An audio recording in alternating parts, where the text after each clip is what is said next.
are listening to SPN, the Sports Podcasting Network.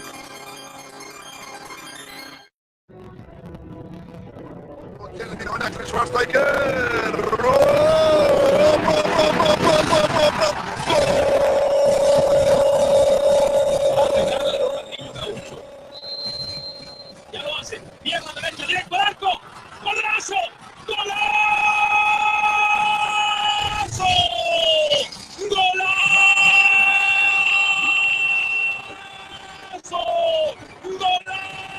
This is Soccer Today, live on SPN Radio, your new live show about the beautiful game in all its glory, with Dwayne Rollins and Kevin Laramie. MLS, EPL, La Liga, Champions League, all is fair game. Powered by the Sports Podcasting Network. Visit us at sportspodcastingnetwork.com. Kevin, you're going to have to let me get it out of my system right away. We have the bat flip in Toronto, and now we have the bat drop. Edwin! Yes! Of course, because Edwin, when he turns around the bases, he raises his right elbow and he does like the Ed Wing. Well, I guess there was an Oriole crying purse on that elbow last night. Yes, there was. There was a crying Oriole on that. The Toronto Blue Jays, the oldest team that I've supported, really. There's a photo of me on my grandfather's knee in 1977. I just aged myself. I appreciate that. But I was on his knee, so I'm not that old. Well, I'm pretty old. But anyway, no, it's a team that's very near and dear to my heart. And last night I was pacing up and down in my bedroom.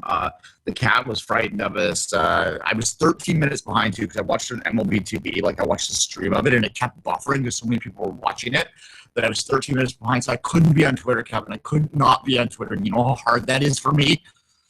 Yes, very, very, very hard. Exactly. So that's my story, and I'm sticking to it. Toronto Blue Jays. You're gonna have to deal with me if you want to follow me on Twitter for the next little while. If there's a Jays game on, I'm gonna be tweeting about it because that's just who I am. Anyway, let's get to soccer though. Yes, a very big show. USL Wednesday today. Dwayne, starting at 11:30, we have Mark Anthony Kaye of Louisville City FC, which are involved in the Eastern Conference semifinal to playoff this weekend. And we have him later on the show to talk about his season, his development with TFC Academy, with the USL, with TFC2, then with Louisville, and the change in his lifestyle and his experiment when it comes to experience, when it comes to Louisville. Yeah, if you don't know Mark Anthony, he is a former TFC Academy product that played for a season at TFC2. They tried to convert him to a fullback when he was at TFC2. He's more of a natural wing attacking player. Didn't really work out for him in the fullback position, and eventually TFC let him go. They recognized his talent, but I think what they felt, and I don't want to speak for TFC2 here, but just judging by the way that they've acted in between, that they probably felt that they had a couple guys that were ahead of him in the pecking order at the development level, including Raheem Edwards, who they're pretty high on, who had a cup of coffee this year at MLS on that emergency, played in the Canadian Championship, played one game in Major League Soccer, and looked quite good in that game. So they kind of, I think, felt that he was a bit ahead of Mark Anthony in their depth chart, so they tried him out at a different position, and then when that didn't work out, they let him go, and he's excelled at Louisville. So that interview, as you said, is coming up at 11:30, and do listen to that. He's a very articulate, smart guy, and it's worth a listen. A guy that hopefully can find a higher level to play soon, so that we can get him into the national team conversations. But we want to have a conversation about another national team today that we kind of ignored a little bit in the last little while. Well, not ignored, but things have been quiet since the last few weeks with the U.S. men's national team. There's no necessarily big controversies or big storylines or roster debate. Now there is some, because this Friday they are facing Cuba in the 12th time they face each other in history. And this time it's going to have a little different feeling because things are a little easier between the two nations. And it's the first game in Cuba since the embargo is not dropped per se, but you know what I mean. Yeah, it's only the second game in Cuba, period, since 1947. But it's the first game by choice in Cuba since 1947. The only other appearance was in 2008 when they were drawn against them in World Cup qualifying. And so, you had a choice then. You could either go or forfeit, and that wasn't going to cut it, so they went. We all don't, without getting into the geopolitics of it, we all understand that the U.S. and Cuba have had, let's call it, strained relationships for the past 50 years. That is beginning to lift based on a decision by the Obama administration. And hopefully this will be more of the same, because I do believe that sporting exchanges and sort of the ability to get there and see each other as humans is the key to us not killing each other in this world. Well, So, yeah, I see the sports or soccer in this case, and in many cases around the world. Just talk to Didier Drogba in Ivory Coast in the war period in the mid-2000s. But I see sports as that final nail in that bridge that might help solidify that bridge between the two sides. precisely, yeah. And look, baseball is Cuba's thing more than soccer, and certainly the United States loves the sport of baseball. To segue to our opening conversation here, and they've had some exchanges there, but this is a good chance as well to sort of reach out in the world game. As you said, there is a bit of a history. They have played. This will be the 12th appearance. They have in the previous 11 games, the U.S. has won 9 of them, one draw, one win. There's a tie-in too, because you mentioned that 1947 game. That's the last loss of the U.S. men's national team against Cuba. A 5-2 loss in Havana. I think it's the actually same stadium as they're going to this time. Yeah, well, it might be. I know a bunch of Voyagers went down when Canada played the World Cup qualifying 2 cycles ago now, and they said that you had to see the stadium to believe it, that it was an international caliber stadium, and it looked like it was a farmer's pitch, right? So that's going to be a challenge for the U.S., and that's, when we want to get this into the soccer conversation away from the geopolitics, as I said, that's maybe the question you have there. And, this is heading into a big stretch. The U.S. is massive favorites to advance through the hex, as we know, but nonetheless, stuff can happen. And yeah, but it's a very good test for U.S. men's national team, not necessarily on the pitch, but surrounding the environment, the weather, the heat, because in early November, they'll be playing World Cup qualifiers in the same conditions when they have away games in the hexagonal to get a place for the Russia World Cup. World Cup. So it is important for the U.S. men's national team. Like Jurgen Klinsmann said earlier this week, it's going to be used as a test. Like if players want to make the team, the Pulisic of this world, well, this is your time to shine, buddy. Yeah, well, I think Pulisic is going to make the team, but yes, nonetheless, it's just an example. He's the wunderkind right now, but the same like a Yedlin. That's his chance if he wants to make it, because being in the championship doesn't necessarily guarantee you a spot in the U.S. men's national team. No, well, nothing does. Their depth is actually hard enough, and that's a good thing for the U.S. They've chose to go with a couple younger keepers or new keepers to look at here in this game, rather than the guys that they're used to. Sort of looking ahead to the next cycle and understanding that both of the U.S.'s keepers right now are on the twilight of their career, so they're going to have to make a change there in goal soon enough. So Klinsmann is taking the opportunity to completely look at some new players for this friendly on the 9th. There's quite a few MLS presence in here.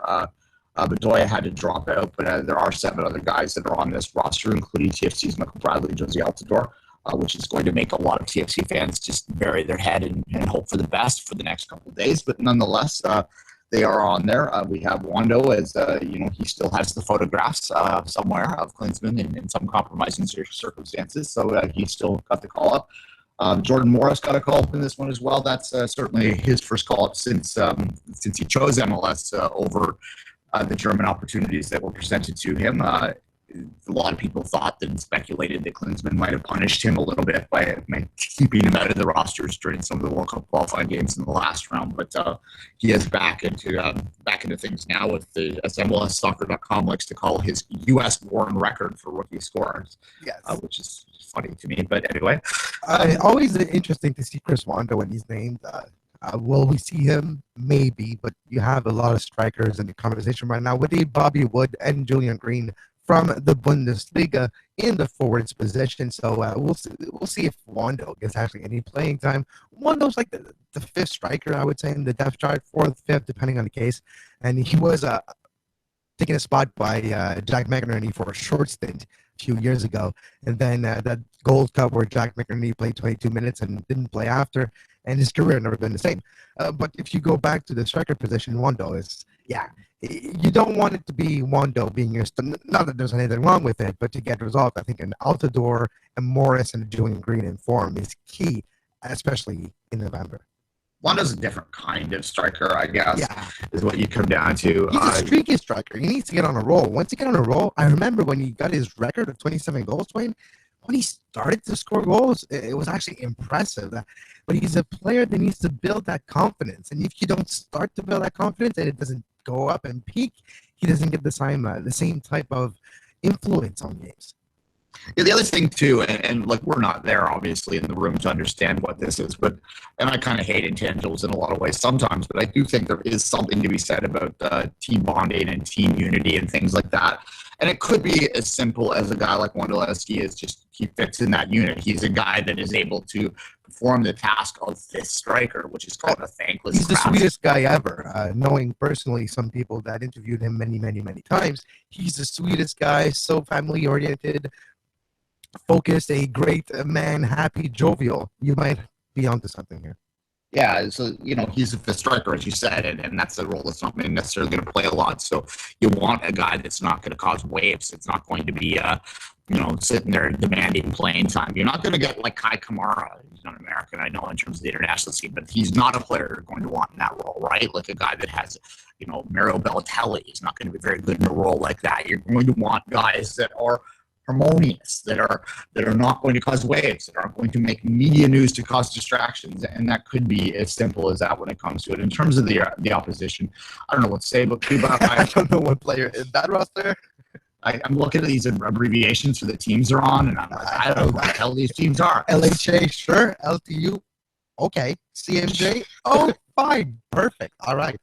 Just to finish on the U.S. men's national team, Sasha Cliston, second international break in a row that he gets a call up. He was very effective in the last round of World Cup qualifier in the group stage.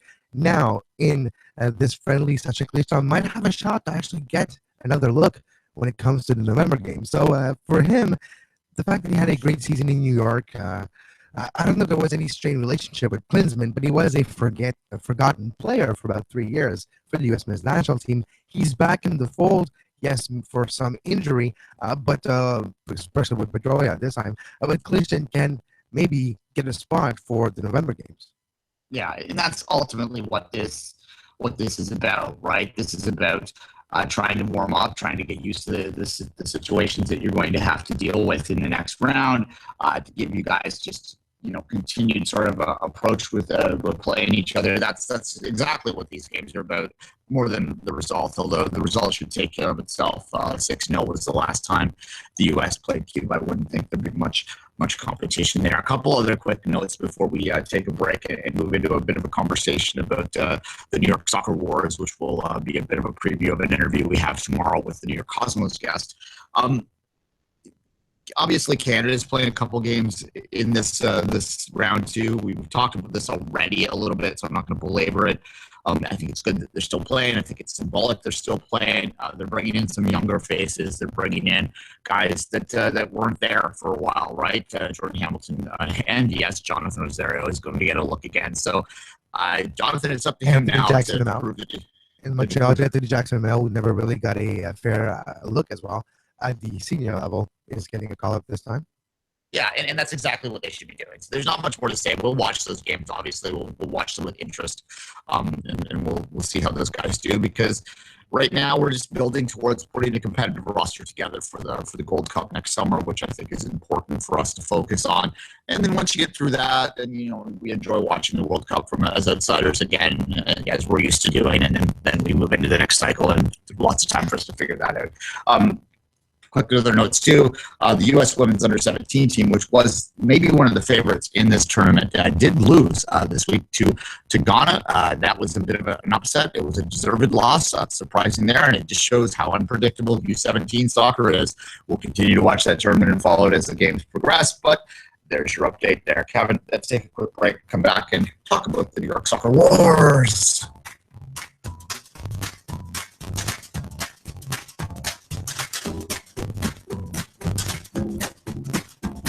You are listening to Soccer Today, live on SPN Radio.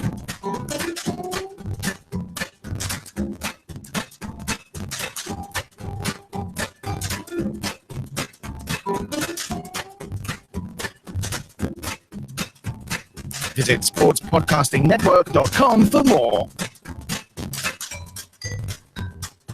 As we mentioned, we wanted to focus a bit of attention on New York, and I do have a guest book tomorrow for New York Cosmos podcast. It's a good podcast out there, Cosmos Country. If you want to check it out, go ahead, please do. We're going to be talking to them tomorrow about the Cosmos seasons, about the NASL news, about the soccer wars, as I said, in New York, and sort of where they see fit to be in there. These are Cosmos fans, so I suspect I know what side of the pro-rel debate they're on. Well, it's not like spread across the entire fan base either. Yeah, like, so maybe we'll ask them a bit about that in a gentle sort of way, but not everybody wears a tinfoil hat. It's just a certain amount of population. They're just more vocal. So I think it's the same in the fan base of the Cosmos. I assume. Precisely, but I am looking forward to having that conversation to talk with more detail about the Cosmos. But there was some New York City FC news that came out this morning. You wanted to sort of update the listeners on that, Kevin? Yes, well, it was announced that in Orangeburg, New York, according to Jonathan Tannenwald, about a 25-minute drive north of Yankee Stadium. I am not familiar with the area Jonathan is. And so a 25-minute drive north of Yankee Stadium, the training facility for New York City FC will be constructed. There was some image rendering of what the place will look like, and I suspect eventually a USL team might be in the works to be in that place as well. There was some stadium shots, and anyways, it might be interesting, and it's an interesting project that was announced this morning. Every team with a training facility helps the growth, not just the team, but especially the academy, the training system, the growth of soccer. Literally, when you build a foundation physically, it builds the foundation literally, and that's what we're about to see in Orangeburg, New York. So that's very interesting to me. Yeah. I mean, some fans are disputing the 20-minute drive. Jonathan does spend quite a bit of time in that area, so we'll take his words. I've heard people say as much as an hour, but... Well, if you take public transport, yeah, it might take an hour. Yeah, who knows? It's New York. It's like any big city where the traffic's going to play a big role in how... Yeah, some days it takes you 10 minutes. Some days it'll take you an hour and 10 minutes. That's how it works. And honestly, to get to the Kia training ground here in Toronto, if you have bad traffic, it would probably take you 30, 40 minutes sometimes. It's probably a little less from BMO. It's a straight shot north. But yeah, so one benefit of the Impact having their training center close to the stadium, just a few kilometers, being in the eastern side of Montreal, not necessarily being downtown, they have that opportunity of having that training center with the 4 pitches in a close proximity to the actual stadium. Fair enough. By the way, Google Maps puts the drive at 37 minutes. If you're curious, but look, the thing about that too, and what I was about to say there, is that you got to always take a grain of salt here on these conversations, because that New York Soccer Wars, as much as I make jokes about it, is a real thing. That there are people that are looking to undermine everything that any of those teams do. There's Cosmos fans look to undermine the MLS teams. The Red Bulls fans undermine the NYCFC team. The NYCFC who undermines both. You know what I mean? Like, there's always sort of this like snippiness that goes on, and you can't really take some of these complaints too seriously because of that, because you just don't know. The thing about NYCFC, and obviously I have my English affiliation, which makes me pay attention to them a little bit closer than I might otherwise, but I don't have any affinity towards them, for the record. I really don't. I didn't actually know whether I would or not when they came in. I thought I just you play it by ear, and you'll see if you actually felt something. Yeah, and I really don't. It's just because part of it's because they play in TFC's division, and you know, it's I'm not going to just move on from that, right? It's there's no affinity there. They're not Man City light. I think that's a ridiculous, lazy characterization that a lot of people do when you objectively look at it. Yes, they have some connections, but to say that they're just like an extension of it without any of independence whatsoever is, well, it doesn't stand up to scrutiny, really, if you really look at it carefully. But at any rate, it is necessary for them to start to take steps like this, right?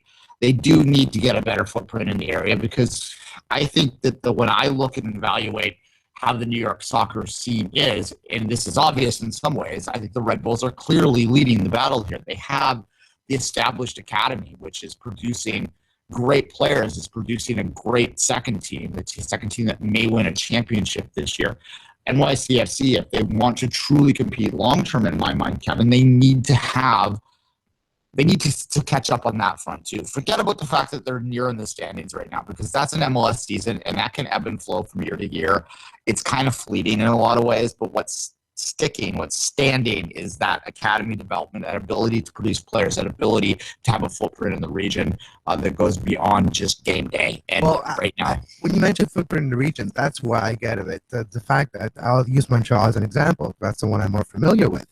You have the great training facilities on the TNN. It's becoming the home base for training, not just for the team, but for the academy, the connection between the team, the academy, the shared infrastructures, the shared pitches, time, philosophies, tactics. It goes throughout the pyramid, and the sharing of same walls facilitates a better communication throughout that pyramid.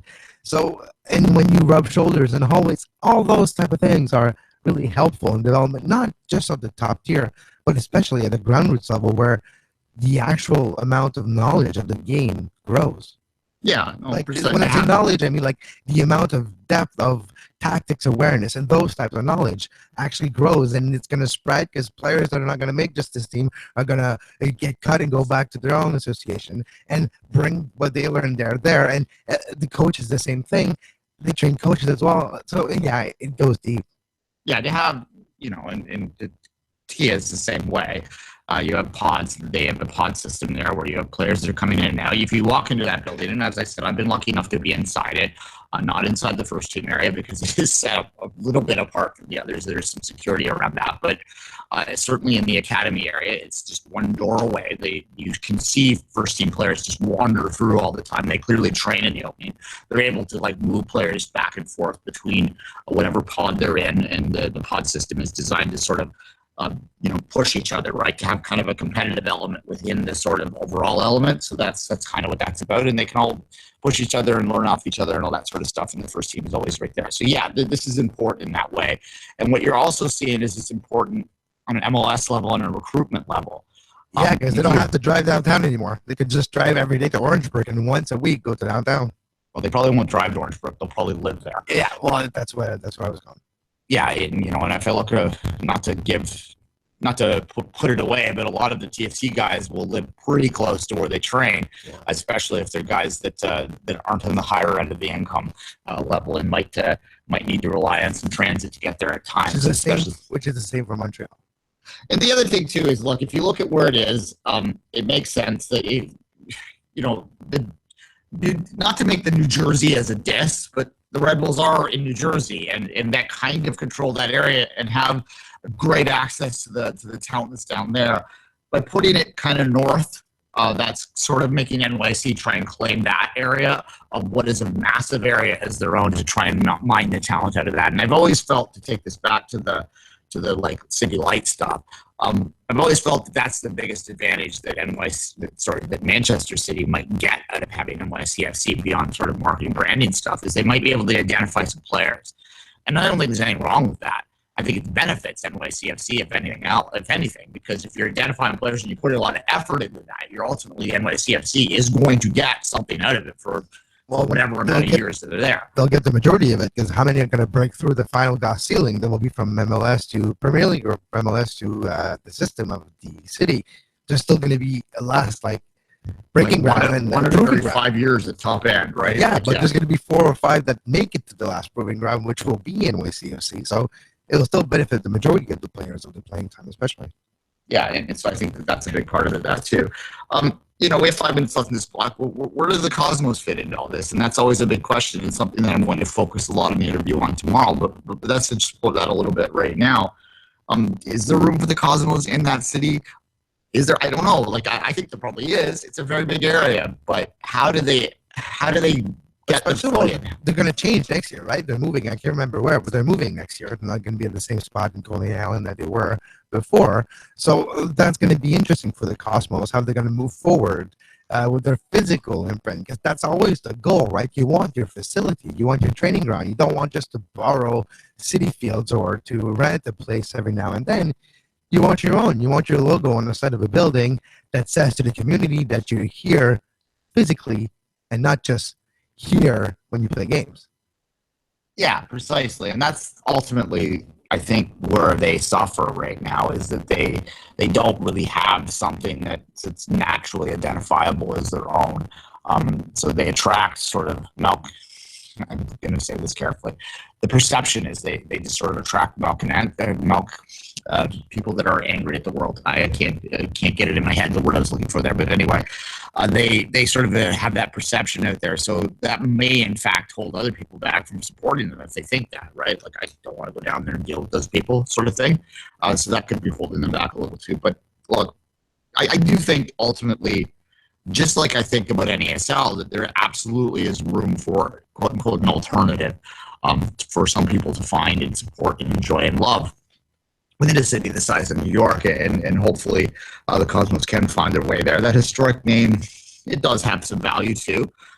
I don't believe that there's any logical way to connect their current their current team to the past. That's a bit silly. It's just a name, just like it's silly when you call the Whitecaps 40 years old or 42 years old or whatever, because they're not. They aren't. They have a name that is. That's different. Same with Cosmos. But nonetheless, it is an interesting conversation. And we always like to point over there, to Europe is how we want to run things here. And certainly a city this size of New York would have a hell of a lot more than 3 teams in it if it existed over there, right? Well, yeah, it would have probably like 4 or 5 the way we see in the Premier League now. Exactly. We've got 3 minutes left. There's a couple. Just looking at a few other news items that are popping up here to do a little bit of bits and bytes for the last 3 minutes of this segment. Apparently, there is a rumor out there that Barcelona has been invited to play in the 2017 MLS All-Star Game, which we originally thought was going to be in Montreal. Are you hearing any more rumblings about that, by the way? Nope. It was nicked in the bud that night by Commissioner Longarber, and I haven't heard anything since. Okay, so I don't know whether it's always struck me as strange why Montreal was resisting the idea of it, but maybe they just feel that it's not going to sell there or something. What the All-Star Games? Barcelona, it will sell anywhere, Dwayne. That's but if it wasn't Barcelona, would it sell? And that could have been part of it too. Like if it's going to be West Ham coming in, like it was in Toronto the year it was, would that sell in Montreal? West Ham, no, not at all. Yeah, so you'd be struggling just to get Impact fans out that would just look at it as a friendly not even involved in the Impact. Yeah. So that could have been part of why they were playing Clay that day. The other was speaking of stadium news. Apparently, the DC Buzzard Point. Apparently, the official transfer has been officially transferred to DC United's control. So we're getting closer to that shovel in the ground in DC, but I still think that we probably need to. You can wait until the shovel is in the ground. Well, what's that, 3 times now? 3 times that DC got close to this point. Hopefully this one is the right one. Because RFK, yeah, people got used to it. Supporters got used to being on the sideline, and there's that aspect to it. But let's face it, it's not a soccer stadium. Never was. It's an old stadium that's not up to par to today's technology, today's ambiance, today's look, feel. All that is needed for a team to grow and become what the league is now and not just what it was 10 years ago. I think for DC United, that's what they need to get back the glamour, basically, that they had in the earlier days of the league. Yeah, well, yeah. They're certainly playing pretty well right now. But, as I said before, when DC came into when TFC came into the league in 2007, I can still remember the first time DC United came to play Toronto as it feeling special, because DC United was the club that I most identified, along with the Galaxy, with like the top. That was what MLS was. It was DC United. It was the great DC United teams in the early days. So when they came into town, it was like, wow, this is real. I don't think any new expansion team feels that anyway. They're just another team now, and that's kind of a sad evolution that we are seeing for now. All right, Kevin, let's take the break. We're going to come back and start USL Wednesdays.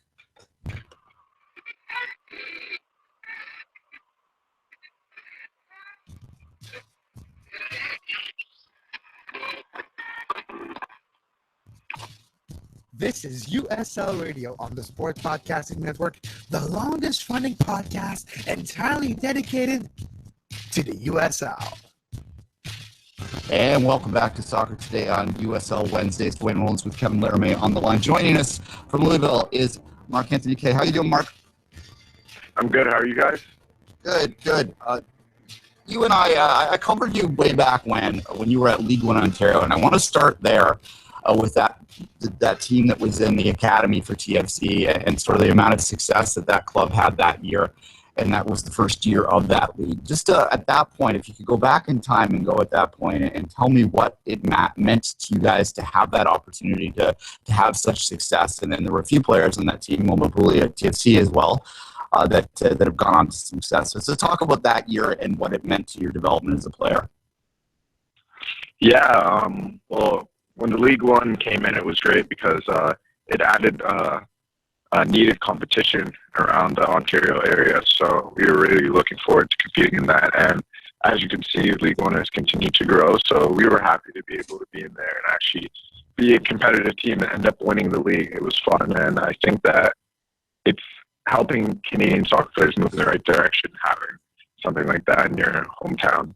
Yeah, as I said, Mobabuli was one of your teammates that year, was the leading scorer. Other players too, Sigma, Johnny Grant, he's with Swope Park right now. So there's been some success stories out of that first year. Of course, Kyle Lauren had a bit of a run out to keep fit in the summer too. So a lot of success stories from that first year, yourself included.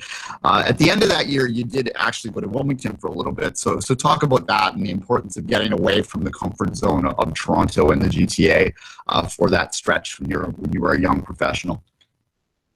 Yeah, like I grew up my whole life playing soccer in Toronto, so I think it was good to get out of my comfort zone.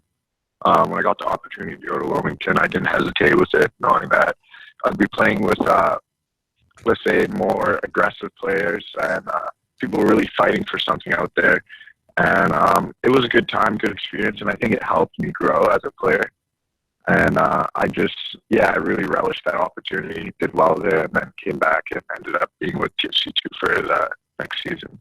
All right. One more quick one before we let Kevin jump in for a couple in terms of pre-Louisville time. The TFC2 year might have been a bit frustrating. They were trying you out in a different position for a while. Never quite got the opportunity. Talk about that year and sort of how it led you to where you are now. Yeah, we were all really excited when the club announced that they were going to have a USL team. And being able to give a lot of players opportunities to play at the pro level. I think that as a club, on the playing side of it, we had the talent. It was just we didn't have the experience to compete in the USL. And I think that, with the first team, when there's a first team involved, you're always going to get switched around in different positions and stuff, right? Because at the end of the day, it's the first team's decision on where you play and how the team plays. And I think some players are able to really succeed in environments like that, but some other players, they might need to be in an environment where it's solely based on winning, right? So I think winning is a big part of development. I think that's something that they understood this year. As you can see, they did much better, TFC2. And I think it was a good experience, and I'm just happy that I was able to be there for the beginning. Speaking of winning, Louisville City, a winning season in the playoff, now qualified for the semifinal of the Eastern Conference with a overtime victory over the Kickers. What can you tell us about this game, Mark Anthony, and how pleasant was this year, Louisville, with the focus on winning, like you mentioned? Yeah, well, that game, it was we knew it was going to be tough. Richmond's always a good team defensively. We knew that they were going to sit in, and the red card they got really made it even more difficult, whether people believe it or not. Playing with 10 guys behind the ball the whole time, it's tough to break them down. But yeah, eventually time wore out, and we were able to continue the pressure up and get the 2 goals to put us into the next round. But yeah, this year's been really great, and one thing that coaches have always stressed on with me is the fact that as a player trying to become or reach the next level, you need to be at a consistent basis when you're playing. You have to be consistent on the field and in training. And I think that's something that this club has helped me understand and have made me reach my potential of being consistent on a good USL team. And I think that it's just everything's great when you're winning, so it feels nice to be on a winning team.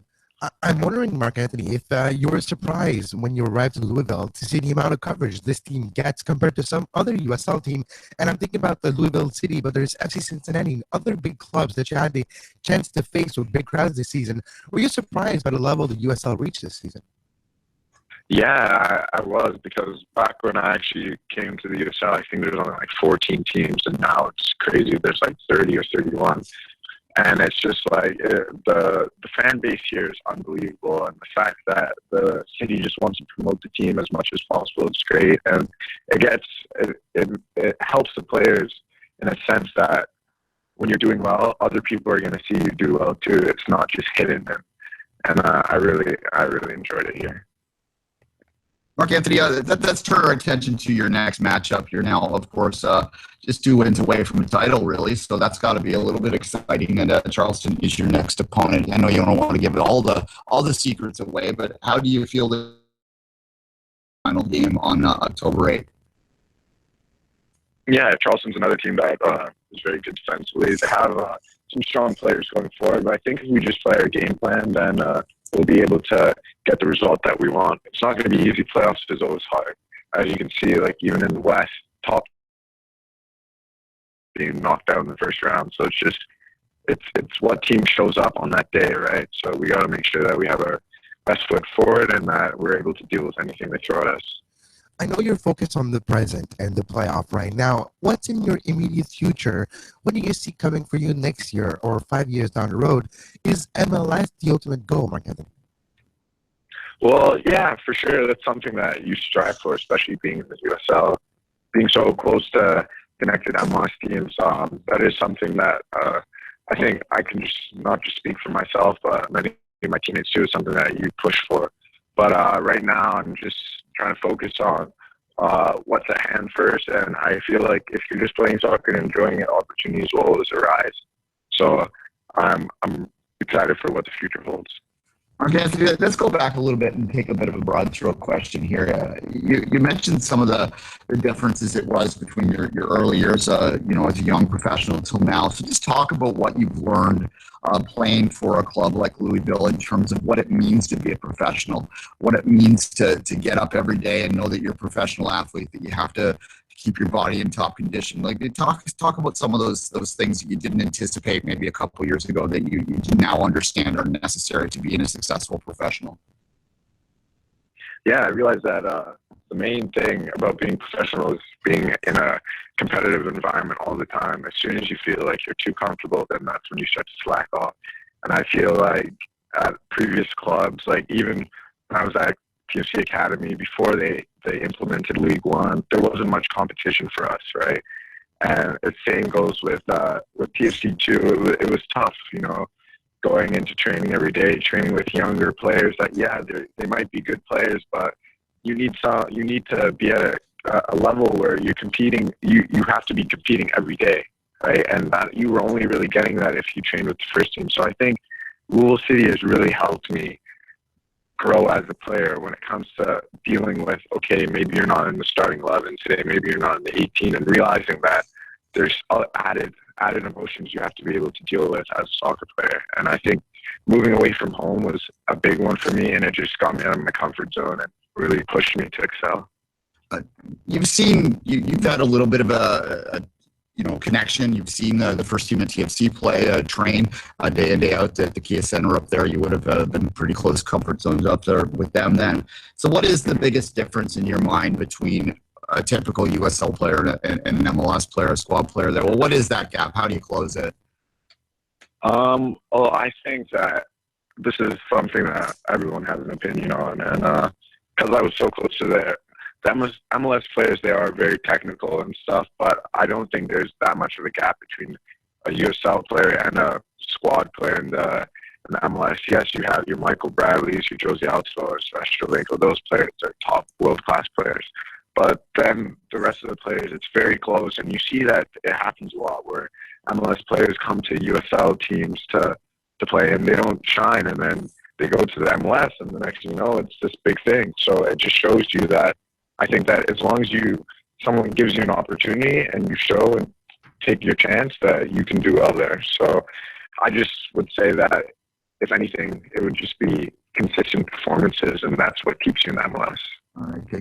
Just 2 more questions, and then we'll let you get back to your day. I know you've got some training sessions to get to and a playoff game to prepare to. But you mentioned about MLS. Obviously, it's a big talking point anywhere in USL circle. Louisville is a market that no one was really thinking of as a potential MLS market a few years ago, but there has been a little bit of noise out there. What's your thought, having played down there, on what the soccer culture is in that city and whether it could support a Major League Soccer team? He's waiting for something big to happen like that, where they can get a professional team in the top tier of soccer. It shows already right now that being in the USL for 2 years right now, having one of the best fan base, and who would really think that soccer is a big sport in Louisville, Kentucky, right? So it just shows that with the continuing growth of the team and playing on the field with success, like, fans are just getting behind it. And I think the big thing now for us is to get a soccer-specific stadium, and then once that happens, anything can happen. All right, and final question. I want to turn our attention back north again. You are, of course, Canadian. There's going to be a change in coaching in the Canadian men's national team. They, of course, bowed out of World Cup qualifying again. Is that something that you consider as a dream one day, to maybe get with that set up to get an opportunity with the Canadian men's national team one day?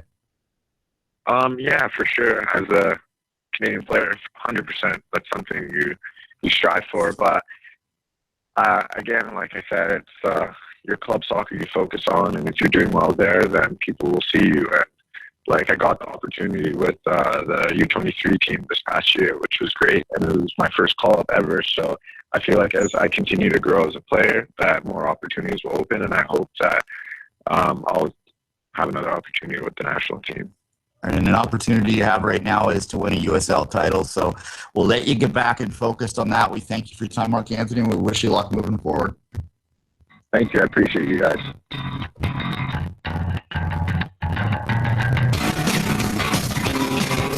You're listening to SPN Radio, powered by the Sports Podcasting Network. Visit sportspodcastingnetwork.com for more. And welcome back. Kevin, a quick anecdote on Mark Anthony Kaye, who's a guy that I have a lot of time for. I was at a TFC2 game last year, the year he was there. I was with my girlfriend, and we were at the box office waiting in line to get her a ticket. I had my pass to get in. And he just spontaneously, he was injured that game, came up and said, "Hey, man, did you guys need some tickets? Because I have a few extras here. Want to make sure that everyone gets in here that wants to," type thing. Just very genuine and polite, and out of the blue, didn't have to do that. Wasn't being the big man on campus, just walked up and got it done. So that's kind of the character you're talking about when you're talking about that kid. So we always wish him well, and I think that it's pretty clear by that interview that he's got a really good head and his shoulders, and that's important. Yeah, it's fascinating to me to get the perception, like the point of view of a player that was in a MLS team system and is now looking at a independent quote-unquote team in USL, and the transition and the difference in the mentality of how you actually play and how it helps you going forward. And at a certain level, when we talk about the youth of the USL team / MLS2 sides, when they're younger, 2021, it makes sense. But when you don't necessarily focus on winning, you do plateau in a way. And I'm not saying that they're not focusing on winning. They do. It's just they do have a different kind of focus. Yeah. Yeah, exactly. And so it does make sense when you get a little bit older, you're trying to break that glass ceiling to have that development push to that last plateau that you get from to truly exploit all the potential that you have. It's interesting to see Mark Anthony Kaye's path, his choices where he played. Yeah, look, and I said this to you after we did the interview yesterday, that his approach to the game, his professionalism is really evident, because when I first started covering TFC Academy, he didn't really jump out. I mean, he was a good player. Obviously, he was on that team, which was a great team. But he wasn't one of their top players. That's the Mo Bully time when everyone was focused on that. And there were other guys there. Raheem Edwards, who was a guy that emerged, as I talked about a little bit earlier in this show today as well. But as the year progressed, as it got deeper and deeper, Mark Anthony it became clearer and clearer that he was like a sponge, that he was absorbing the teaching and the learning that was going on there, and was getting better and better and better. I saw great level of improvement between him at the start of that season in League One to the end of that season, and then even more next year when he was put in a really difficult position, trying to play in a position, forgive that double word there, but play in a role for the team that he was never done before in his life before. He's trying to learn it at a professional level, and he handled that quite well, and he's been a standout for Louisville all year, and we wish him well.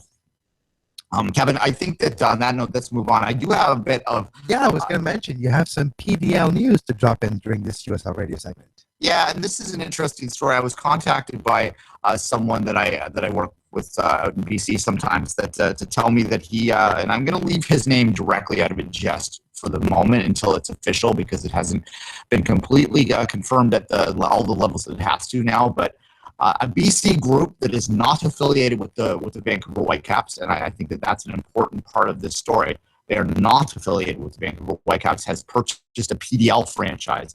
Crossfire is the team that I've been led to believe is who they have purchased, which is the Seattle-based team, which could have some ramifications down there as well. We'll look into that a little bit more in the days ahead. But the idea is that they're going to take this team and they're going to move it to the Lower Mainland. Swangard has been talked about to me as a potential landing place for this PDL team. This would be the first significant bit of competition on the development stage at a level which is identifiable to the average person to the Whitecaps since the Whitecaps came into Major League Soccer. And that is a massive sort of news story movement there. Now, Kevin, there are some complications with this as well, as we've talked about many times on this show before. Well, just the fact that the CSA is not necessarily want to sanction teams that play in American leagues. Yeah, that's precisely where I was going with that. Now, there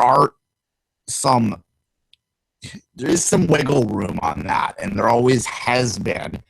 We learned this when they first made the announcement here in Ontario. We still haven't heard full resolution on this, but that Thunder Bay, for instance, which is a team that is kind of geographically isolated, may have been given a waiver to participate. This was an OSA decision, but nonetheless, it sort of speaks to the overall system as well, that the Thunder Bay Chill may be given a waiver to participate outside of the CSA's mandate until such a time as there is an equivalent league for them to play in their geographical area. And even though they are in Ontario, for those that are unfamiliar with the geography of Ontario, it's basically the size of Europe. So,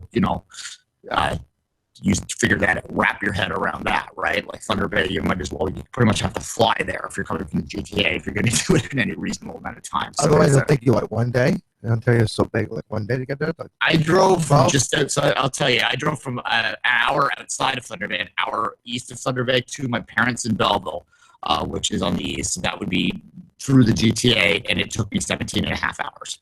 Well, there you go.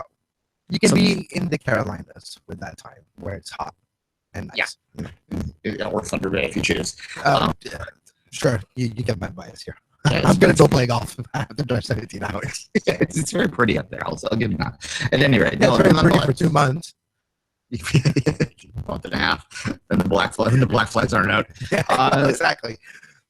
Alas, but I'm getting it. The geography challenges of it are intuitive, is what I'm saying. So this is kind of the caveat that I'm giving on this CSA sort of mandate here, because there isn't a League One British Columbia, and we have been rallying for that, the need for that for a while. They may be given permission to do this because there is no equivalent there. Now, I could also see the CSA going, because BC Soccer, I've been told, did approve this. So BC Soccer is okay with it. The CSA could go, you know what, no, you need to produce your own league. And if you allow BC investors to go into PDL, that's just going to encourage them to go into PDL and not go into their own league, to not create League One British Columbia. And this has always been a big thorn for me, that they won't, and there's not the will out there to do stuff that is Canadian focused. And this is one of the ways that I've always been critical of some of the stuff that happens in British Columbia, is because there isn't that will to do things that are in line with some of the other things that are happening in other progressive areas of the country right now. And I think that it holds us back. So that said, I don't have an issue with a PDL team coming in for a couple of years. I've said this in the case all across the board. I don't have an issue with Foothills staying in PDL next year in Calgary, the successful program that they had out there, because I think that if there's nothing there, we need to have something. But I just think we also need to be working towards building our own things as well. And I would hope that BC Soccer approving this is not an indication of them ignoring the need to create their own solutions. And that's ultimately where I come down on that. Kevin, do you have any thoughts? No, but I have to agree with you on that point. Until there's not an equivalent or something very similar, why deprive players of playing time? That's how I look at it. Yeah, and again, to reiterate it, it's kind of a slippery slope argument, right? That if you're giving, it's not so much about the players, and this is kind of where they become pawns. It's about the investors, and if you're providing investors with an out, that's easier. Although I've been told off the record by people that are in the position to know that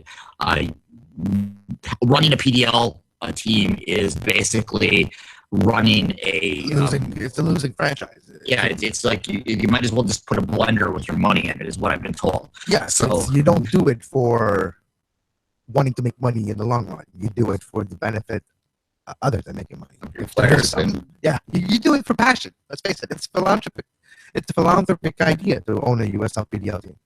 Yeah, precisely. And look, I think there's another interesting angle to this as well that I really do like about this move, and the fact that there is someone out there that's trying to get this done, is that it's in competition to the Caps, because I have been quite critical of the monopoly that the Caps have on development in Western Canada in the past, and that's not an anti-Whitecaps MLS position. That is a competition is good position. And I just, right now, the amount of programs that are just going lockstep with the Whitecaps in terms of the development model, to me, is not good for the overall development of the Canadian player. It might be good for the Whitecaps, but the Whitecaps MLS franchise's needs are not the needs of Canadian soccer necessarily, right? And so having some competition out there, having something that is an alternative to their system, I fully approve of that, and it has nothing to do with wins and losses on the MLS front, Vancouver listeners. That has everything to do with my desire to see the Canadian player, including the British Columbia player, get more opportunities and play at a higher level. No, exactly. All right, let's turn our focus to finish USL Radio today to the playoff. It's USL Cup semifinal time this weekend, Dwayne. It starts Friday. Red Bulls, to the defending champion of the regular season for the last 2 seasons, have won at home 4-0 against Orlando City B, now facing the Rochester Rhino. It's a New York/New Jersey State derby. Who will come out of the victory, in your opinion?